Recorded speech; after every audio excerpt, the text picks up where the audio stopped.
चांगली नव्हती. मी तुम्हाला तेच सांगतो की त्या पद्धतीनं बोलले, ही भाषा कोणाची होती? भाषा त्याच पद्धतीची त्या काळामध्ये केली जात होती, म्हणून त्या भाषेच्या त्यांच्या वक्तव्याच्या आधारावर मी ते बोललेलो आहोत. त्यामुळे पेशवाई त्याचा अर्थच असा होता की त्यावेळेस सामान्य माणसांना, बहुजनांना शिवा दिल्या जात होत्या त्या वृत्तीनं. म्हणून तशी पेशवाई काही महाराष्ट्रात आली का? त्यांची लोक इथं आली होती काय?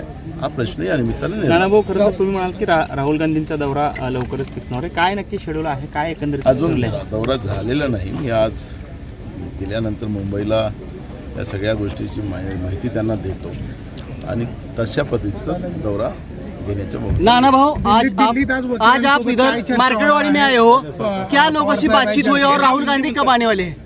अभी राहुल जी का प्रोग्राम फिक्स नहीं हुआ है, लेकिन मैं यहाँ के लोगों की भावनाओं को मैं उनके सामने रखूँगा और उसके बाद आपको जैसे ही प्रोग्राम लोगों से आपने बात की, क्या इधर से आपको? यही आपने देखा होगा कि लोगों की भावना एकदम स्पष्ट है कि हमें लोकतंत्र बचाना है और बैलेट पे वोट होना चाहिए. ये भूमिका गांव के लोगों की है. उसी आधार पर ये भूमिका हम उनके पास रखेंगे. आगे की क्या भूमिका होगी कांग्रेस की? देखो, हम कोर्ट के भी दरवाजे खटखटाएंगे और जन आंदोलन भी पूरे देश में खड़ा करने का हमारा उद्देश्य है. अब उसका प्रोग्राम बनाने का काम शुरू हो चुका है. आज दिल्लीमध्ये वकिलांसोबत बैठक होती. पवार साहेब आहेत, जानकर साहेब सुद्धा तिकडे गेले. काय नक्की बैठकीत निष्पन्न?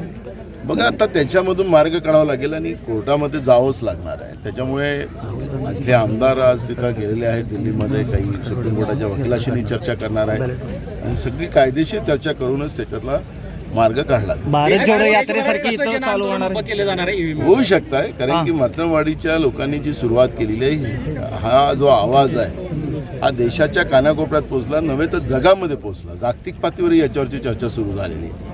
त्याच्यामुळे या गावाचं एक अनन्यसाधारण महत्त्व आज लोकशाही वाचवण्यासाठी ज्या पद्धतीने या गावकऱ्यांनी पुढाकार घेतलेला आहे याचं फारच महत्त्व आहे. आणि त्याच्यामुळे राहुलजी आता काय प्रोग्राम तयार करतात ते त्यांच्या दौऱ्यावरच आपल्याला कळेल. ज्या पद्धतीने उत्तम जानकर विजय आंदोलन उभं केलं जाईल. बिलकुल.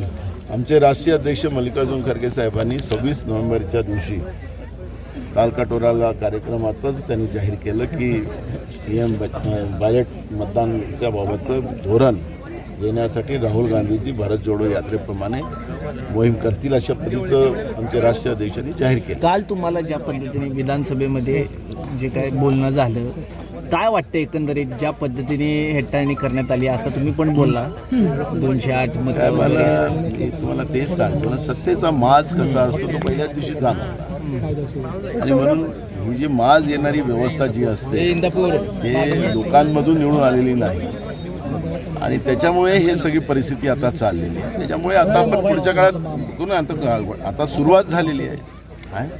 देवेंद्र फडणवीस म्हणले तुम्ही मार्ग मोकळा करून दिला, विधानसभा अध्यक्षाचा राजीनामा दिला म्हणून असं त्यांचं म्हणणं आहे. तिथून जे काय झाल्या घडामोडी, ठीक आहे ना, त्याला आता ते काही आता सत्र बदललेलं आहे, नवीन सत्र आलेलं आहे, त्याच्यामुळे आता त्याच्यावर चर्चा